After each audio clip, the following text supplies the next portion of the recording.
Hello again, Andy with HandyANDYHome.com. Welcome back to another inspection run through.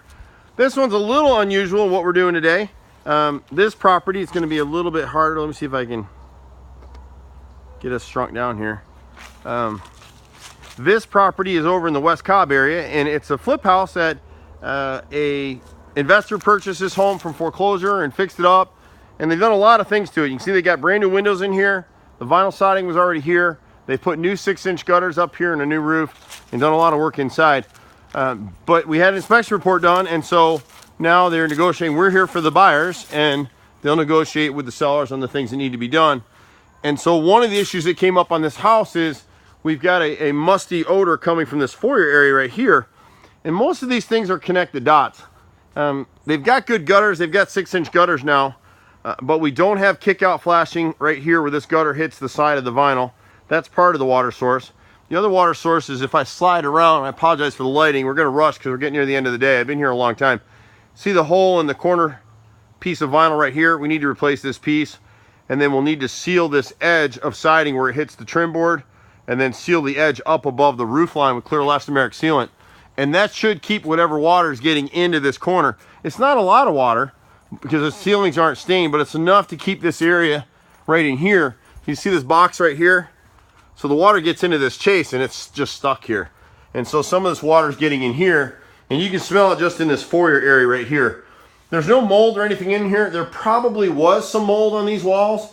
On your typical foreclosure, one of the things that people always forget to do, whether it's an investor or retail buyer, any house that's been empty for more than a couple of months with no AC in Georgia, you got to treat these walls with microban and clean them down. Bleach doesn't do it, and if you don't, you're going to have some light mold underneath this paint. When you come through here, mold is anaerobic, and so you really want to come through, and we'll come back inside in a second, but you want to make sure that you clean that stuff before you paint it. So just remember, if you're buying a house and it's been sitting empty for a while, before you paint, neutralize the walls.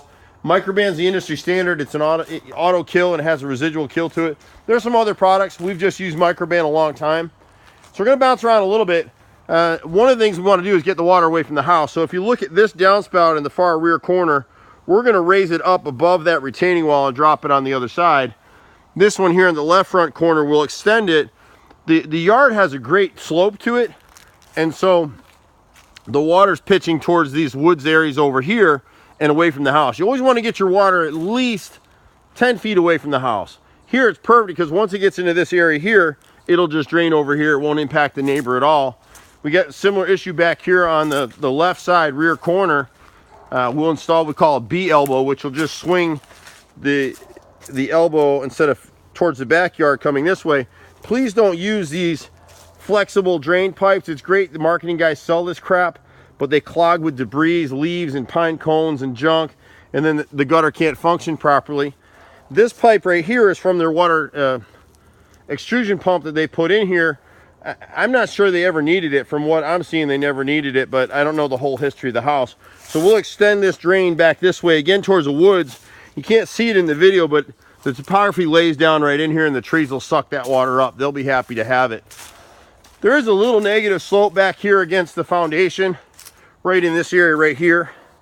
And so we'll go ahead and correct that. They've got a brand new HVAC system here.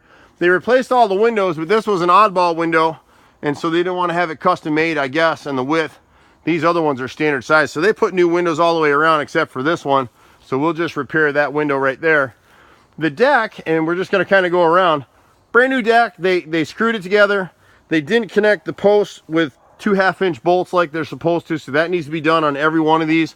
There's 10 of them all the way around. And then it doesn't look like the support posts were set in concrete.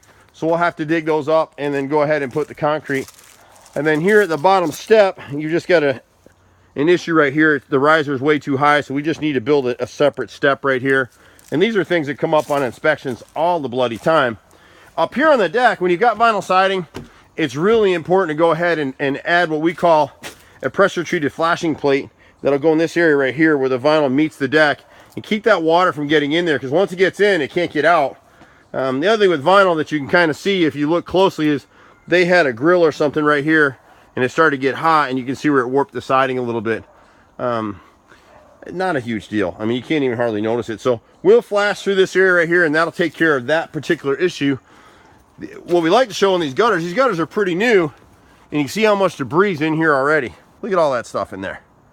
So at some point when she has a little extra money, we sell a proprietary piece that will screen all the way across here. It's got a lifetime warranty on it. It's not super expensive, but with a yard like this, she's gonna be cleaning these gutters 3-4 times a year. They just did this roof, and I don't know that you're gonna be able to see it real well in here. Yeah, you can see it pretty well. See the gap under here? I'm trying to get my finger. See that line under there? They never sealed it. See on the edges? They never sealed the vent boots down, which you hate that because it's a brand new roof. But it's just an extra step a lot of roofing companies don't do. The crews forget. And this one's further raised up here. So we just need to seal those edges with a clear elastomeric sealant, and she'll be fine with that. They're great gutters though. 6-inch hidden hanger screws. That's what you want. Doesn't get much better than that. So we've been scratching our heads here today. We spent a lot of time here. This downspout right here, same thing. Well, instead of extending towards the rear yard, we want to send the water this way. So we'll actually extend this downspout, and we'll stay away from this clean out right here, but we'll go ahead and extend it down towards this way. So it'll just drain down the yard, across that guy's driveway, and down the street. You're not talking about tons of water anyway.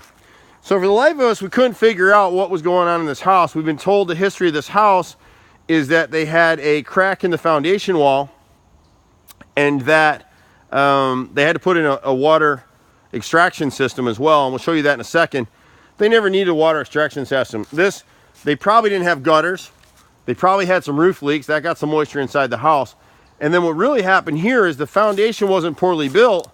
It got cracked from all these wonderful trees. You can't see them now because somebody came through and cut them all down, but people don't realize when you plant plantings this close to a house, this close to a foundation, in times of drought, those tree roots are looking for water.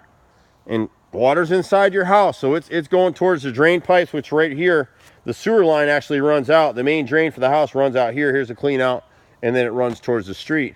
So when you have all these lines like this, more than likely part of what happened here is these tree roots got into those lines, cracked the foundation, the gutters were yucky, and a lot of times salesmen, sometimes there's a real need for these extraction systems. We recommend AquaGuard a lot. You know, there's sometimes where our waterproofing just isn't going to cut it. 90% of water issues in Atlanta can be addressed by getting rid of trees, taking care of your gutter, sealing your roof, and providing for adequate drainage. Sometimes we've got to install a foundation drain. Where we differ from a lot of these guys, a lot of the companies come out and they want to, you know, take care of the symptom rather than providing a solution. That we like to keep the water outside of the housing envelope. These guys sell systems that deal with the water once it gets inside the house. And again, there's a need for that sometimes, but the problem is we find that it's oversold. And so it's good that she has it here. I don't think they ever really needed it. And so back to this area right here, you have a little musty smell. The stuff we talked about earlier should remedy that. This corner wall back here, I'm thinking that these guys replaced some of the drywall down here. I think has been replaced on these walls. The ceilings are original. It's funny stuff, the things you find in houses. I don't know why they've got a nail tacked in the ceiling right here. I don't know if that was to try and tell them they had something they had to fix. I don't really know. But what we'd like to see her do down here is repaint all these walls in this room with a mildewcide in the paint. I'm coughing a little bit just because I've been talking all day.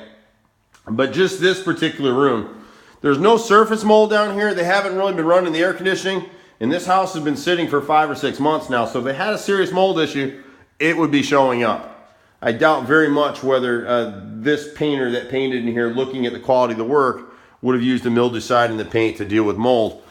In the garage side, I think they had at one point a bunch of stuff stored. So all of this water intrusion system, I don't believe this owner had anything to do with it. I think this was before the foreclosure, and they're just explaining what's here. So you can see they have kind of finished walls here. As you look down at the bottom edge, I think that the previous owners had some boxes or stuff stored against the edges here. This stuff is a vinyl plastic material. Mold's not going to grow on it. But there is mold along this area right here and down in this area right here. Now there's 800,000 types of mold. There's only about 8 or 10 that are going to make you sick or kill you. These aren't any of that, so it's not something to worry about. But I would go ahead and clean this down. The issue in the garage area and why we're in here is you see these ducts right here. So this is, and it's going to be hard to see it, but this part of the HVAC system, I don't know why they would have built it this way at the time this house was built, but these are uninsulated ducts, so they need to be insulated, number one. Number two, if you look in this area, and this is one of the areas that the inspector noted, you can see the light fungus and mold in this insulation. Well, the reason it's here is that it's getting a lot of condensation and dampness from this uninsulated. These pipes sweat. When you're running cold air through here at 68 degrees or whatever it is, 55, I forget the air temperature inside those things, it's going to lead to mold in these areas. So this pipe and the one going back into the furnace room need to be insulated. All this insulation in the garage needs to be removed. You can see they actually have it faced the wrong way. This is a vapor barrier, so all the years that they've been running the AC upstairs, moisture's been collecting, and there's probably light mold in the inside of this insulation. So we just want to get it out of here and destroy it and come back with new insulation in this area. And then insulating these pipes. You can see, what they've done. They've replaced some drywall here that was probably just beat up. In this corner right here, we've got the main water line into the house has always been set in this area. And unfortunately for them, it's in a 2x4 framed wall. It could be furred out and brought out a little bit. Rather than go to the expense of redoing all that stuff, we'll insulate it all the way through here, and then we'll insulate the wall cavity, and that should keep it from freezing. But you can see there's some gaps, and this is the issue with vinyl siding. If you look down at the gap down here, you'll see the daylight from underneath. And then we got the same issue over here on the other side of the garage. Why they framed it out with 2x4s, I don't know. But you can see a gap, see right in here? Gap at that, what would be the right side door. So it's, but they added a new panel back here, so they've upgraded the electrical panel. It's a 150 amp service. But I think that taking care of those issues will take care of that mold smell down here. And you can see they've got a pump down here, but I guarantee you it's bone dry. And so they've got a drainage system that runs around the base of these walls. Why they did it, I don't know. This dryer vent right here is just not going to cut it. And they ran it behind the wall, so this piece needs to come off. We need to run solid metal duct. Don't use these things in your house. These things are awful. They'll break. And all they did was crimp it up through. And the problem for them is snaking it up through here. It's really hard to do. It's going to take an effort to do that. While we're down here, I'm assuming that it's this current cellar. They've added 3 what we call sister joists in this area, and you can see the bolts right here. So they took a 2x6 and tacked it to a 2x8. If you're going to sister, it has to be wood of the same dimension. So we can't really get this one too well because they run some wire through here, and we're not going to pull that all apart when they change that panel out. But these back 2 ones need to be changed back out to 2x8s like they're supposed to. So we'll do that. Resupporting this expansion tank is not a big deal. The water heater's ending its useful life. There was a little leak down here, and we already resolved that while we were here today. And so this vent needs to be redone, and it needs to have a little more pitch. You see how it's mostly horizontal here? It needs to pitch up so the exhaust fumes from the water heater can just naturally go up the vent right here. And so that's pretty much what we had to talk about in here. Going upstairs, again, we spent a lot of time here, and it's hard because when investors do houses like this, they just skip a lot of stuff. So you'll see right here, there are old door stops here. The painters never caulked them. It's a pretty house, so I don't want to pull it apart on anybody. Those ducts that we were talking about downstairs is this one and this one here. This is a return in here. In the dining room, we've got one outlet that's just burnt, and it's in this corner back here. It's on the outside wall. So we'll go ahead and replace that one back there. There's a little dip in this dining room, and I can't tell you why. I don't know how much shoring went on in here. You see a very slight dip, but the floors are solid. Everything's stable. In here, we would have expected them to run some quarter round around the new tile in the kitchen. The water line's not hooked up for some reason. It may not have been run properly. And you can see the gap right here. And we got a similar issue in the bathroom. You see the gap right here. Half round or quarter round will cover this up, but they miscut the plank is what they did.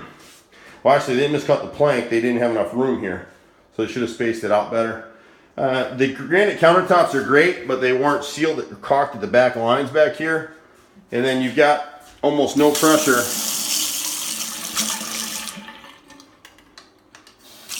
Well, now we do. We've unkinked it. So there was a line underneath the sink but we need to replace the supply line under here. They kinked it when they installed it on this kitchen sink, so it had real low pressure on the hot water side. And then down this avenue here, you can see the back corner, see the gaps? They never caulked any of it. So it's just sitting there like that. Not huge stuff, but stuff you want to do. You don't, when you're cleaning the counters, you don't want water splashing and getting back up under there. And then so we come back down into the hall bathroom. Similar thing on the floor. See, there's no cord around all the way through here. And there's huge gaps. You know, if you want to check out a house and see what's going on with your house or renovation, if you've got a contract, sit on the potty. Because when you're sitting here, you got nothing to do but look at this stuff right here. So see how they never even caulked it, painted it. There's gaps here. Cord around will cover most of that stuff. But look at the huge gap behind the door back here. This really needs to be remedied. And then this bathtub here just needs to be re-caulked. Pull it out, clean it up, and re-caulk it. There's a few other things the inspector had on the list. One of them was this bathroom back here. He said he had some cracking in the floor, and this is for a first-time home buyer. This is a perfect house for a first-time home buyer. It's too big for her probably, if anything, but there is no cracking in this floor. This is all new back here, but they didn't caulk the backsplash to the to the sink here. We had a leak under the drain here, and then you can see the gaps in the trim back here. See the gaps? This is what the inspector's talking about. So here's where they didn't space out their tile enough, and it was too small a space in their brains to cut one row of this and run it. They should have run one more row of these little circle beads towards the pan for the shower, and then caulked and sealed this area. So this just needs to be sealed back over.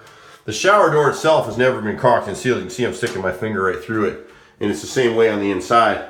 We can adjust this so it doesn't slide shut as it is now, but really when you're using the shower, I wouldn't worry about it too much. I would just go ahead and use this as use the left side door as your go in and out door, which is what you're going to do from the inside, because it's got kind of a towel bar handle on the inside to pull it back and forth. You know, the bigger, there's just little stuff in here. This shower pan needs to be completely re-caulked. You can see down here, see the gaps. So when you're taking a shower, this is all open. And then when you're taking a shower, they didn't caulk the flange ring up here. See the gaps? So like, I'm a pretty big guy. If the water comes off my chest, or if I was a woman this side with breasts, I'd be dropping the water right in here. Once it gets in there, it's running inside the wall cavity and causing mold and mildew downstairs. So we don't want that. So it's really just basic stuff. But again, when you sit on the toilet and you take a look-see, look at the gap at that left door and the right door. So the boys got to get creative and come up with a way to fill that and repair this trim. A few doors need to be adjusted. Outside of that, great house. It'll be a good home for this first-time home buyer. The rest of the things in here are just miscellaneous stuff. They never painted the backs of the doors in most places. The paint job is really pretty marginal for what they were doing. Some of this stuff, this is, you know, never been painted. This is the original door from the house. You can see they never even cleaned or did anything with the back side of it. My guess is this was a rental property before it became a nice looking house again. But at any rate, I'm Andy with Handy Andy. I wouldn't have any qualms with this buyer purchasing this home at the price that she's at, because the reality is, with a little bit of price adjustments for the repairs, it's going to be hard for her to find a house that has some of these qualities. They did a nice job in the kitchen. It's just a little stuff that they didn't get to. We're at 770-912-2829. See you at the next house. Bye for now.